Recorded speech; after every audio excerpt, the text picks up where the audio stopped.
Hello दोस्तों, मैं राहुल और स्वागत है आप सभी लोगों का आपके अपने चैनल टारगेट बोर्ड एग्जाम में। तो दोस्तों, निबंध आप लोगों के पेपर में 9 मार्क्स का पूछा जाता है, जो कि सबसे ज़्यादा मार्क्स का पूछा जाने वाला क्वेश्चन होता है। और ये नंबर आप बहुत ही आसानी से प्राप्त कर सकते हैं। इसमें बहुत ज़्यादा आपको मेहनत करने की ज़रूरत भी नहीं होती है।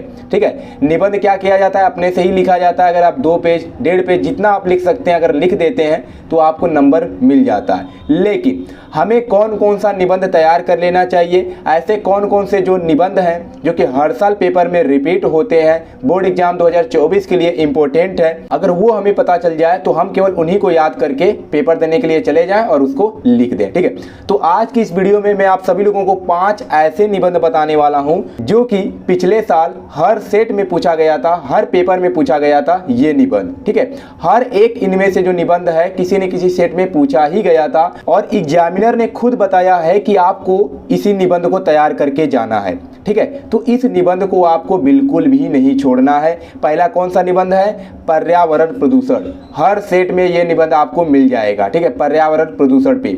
दूसरा है जनसंख्या वृद्धि, ये भी नहीं छोड़ना है, यह भी हर सेट में पूछा ही जाता है जनसंख्या वृद्धि पर। ठीक है, तीसरा है बेरोजगारी। ठीक है, बेरोजगारी। और चौथा निबंध है विज्ञान वरदान या अभिशाप। और पांचवा है आतंकवाद समस्या और समाधान।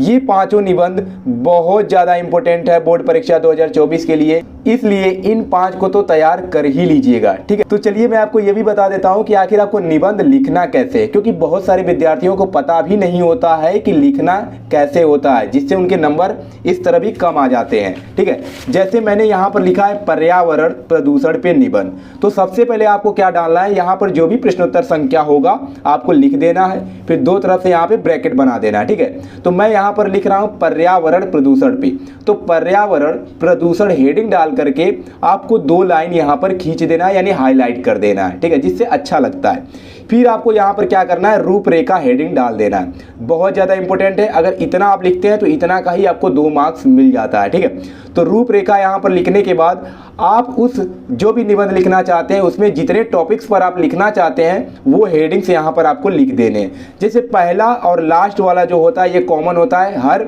निबंध में आपको लिखना ही पड़ता है। जैसे प्रस्तावना हो गया और लास्ट कौन सा है, उपसंहार, ये हर निबंध में आपको लिखना होगा। बाकी बीच में आप जो जो हेडिंग्स लिखने चाहते हैं आपको लिख देना है। जैसे मैंने पर्यावरण प्रदूषण पे पहला लिखा है प्रदूषण का अर्थ। ठीक है, प्रदूषण के प्रकार हो गया, प्रदूषण की समस्या और उससे क्या क्या हानियां होती हैं, और समस्या का समाधान कैसे किया जाएगा। ठीक है, तो इतने पॉइंट हम लिखेंगे पर्यावरण प्रदूषण पे। अब पहला हेडिंग आपको डालना है प्रस्तावना। ठीक है, क्या लिखना है, तो प्रस्तावना। तो कैसे आपको लिखना है, तो यहाँ पर सबसे पहला हेडिंग आपको डाल देना है प्रस्तावना, और ये हेडिंग डालने के बाद आपको नीचे से शुरुआत नहीं करनी है बल्कि इसके आगे से ही आपको लिखना शुरू कर देना है, जो हमारे चारों ओर से परिवृत्त किए हुए हैं। ठीक है, और दूसरा लाइन भी जो आपको लिखना है यहीं से लिखना है। अगर यहाँ से लिखते हैं तो यहाँ का जो जगह होगा वो अच्छा नहीं दिखेगा, इसलिए 2 लाइन आपको यहीं से शुरू करने हैं। जो हमारे चारों ओर से परिवृत्त किए हुए हैं वही हमारा पर्यावरण है। अब तीसरा जो आप लाइन लिखेंगे इसको आप शुरू से लिखिएगा, यानी इसके लाइन से, यानी नीचे से। तो इस पर्यावरण के प्रति जागरूकता आज की प्रमुख आवश्यकता है, क्योंकि यह प्रदूषित हो रहा है। प्रदूषण की समस्या प्राचीन एवं मध्यकालीन भारत के लिए अज्ञात थी। ठीक है, तो सेम ऐसे ही आपको निबंध लिखना है, थोड़ा भी बदलाव नहीं करना है। अगर ऐसे लिख करके जाते हैं तो आपका 1 नंबर भी नहीं काटा जाएगा।